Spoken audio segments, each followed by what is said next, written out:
La suite de Culture Média sur Europe 1 avec Thomas Hill et votre invité Thomas Chantal Goya pour sa tournée Chantal Goya 50 ans d'amour. Et on poursuit cette émission en musique avec Joe Hume qui nous a rejoint. Salut Joe, de quoi on va parler ce matin? On va parler d'un documentaire musique, un docu qui commence par ces quelques notes jouées au piano mais que l'on reconnaît immédiatement.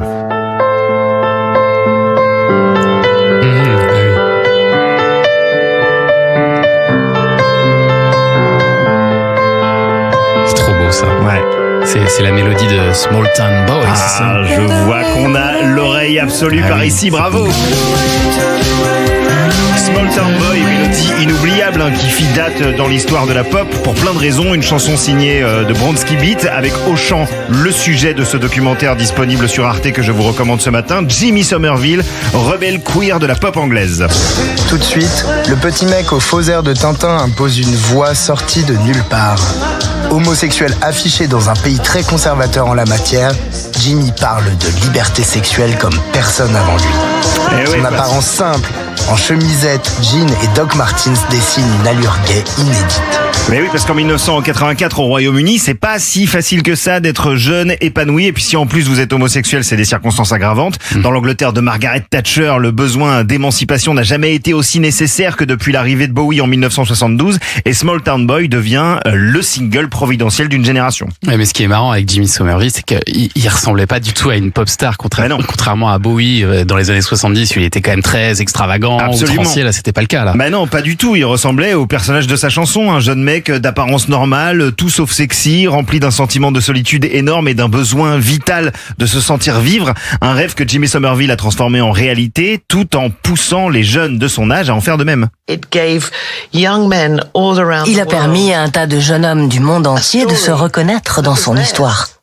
Ils pouvaient se dire « Je ne suis pas tout seul ». Et ce type courageux parle de notre vie. Small Town Boy C'était très courageux de faire ça en 1984.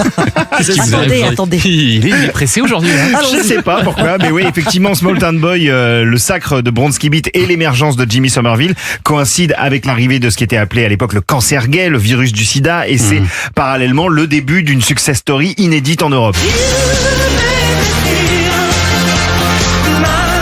Ce documentaire écrit et réalisé par Olivier Simonet retrace l'itinéraire de ce gamin, donc issu de la banlieue de Glasgow, devenu un porte-parole d'un combat sans l'avoir vraiment cherché, soudainement plongé dans un show business dont les pièges l'attirent et le rebutent durant toute sa carrière. Traversé d'interventions de professionnels l'ayant accompagné durant 40 ans, ce film nous rappelle que parfois la musique, même sans chercher à véhiculer un message politique ou sociétal, peut le devenir si le public s'en empare. Jimmy Somerville, rebelle queer de la pop anglaise, c'est un documentaire essentiel, accessible et limpide. C'est disponible gratuitement sur arte.fr. On va aller écouter ça. Voilà. Merci beaucoup, Joe Hume. Dans plaisir. un instant, on va jouer avec un auditeur. Au 3, on revient, Ombline. Oui, cette semaine, nous offrons le cadre photo connecté APF 1560 Wi-Fi d'Agfa Photo d'une valeur de 220 €. Alors, je vois que vous trépignez d'impatience, Thomas, pour savoir quel sera le beau cadeau de la semaine prochaine. Ah oui, parce que je crois que c'est du très très lourd. Là. 2 personnes au domaine du Belvédère dans le Quercy blanc au cœur du sud-ouest avec une vue imprenable sur les paysages vallonnés du Tarn-et-Garonne. Un séjour de rêve à gagner. Séjour de rêve, Pas mal ça.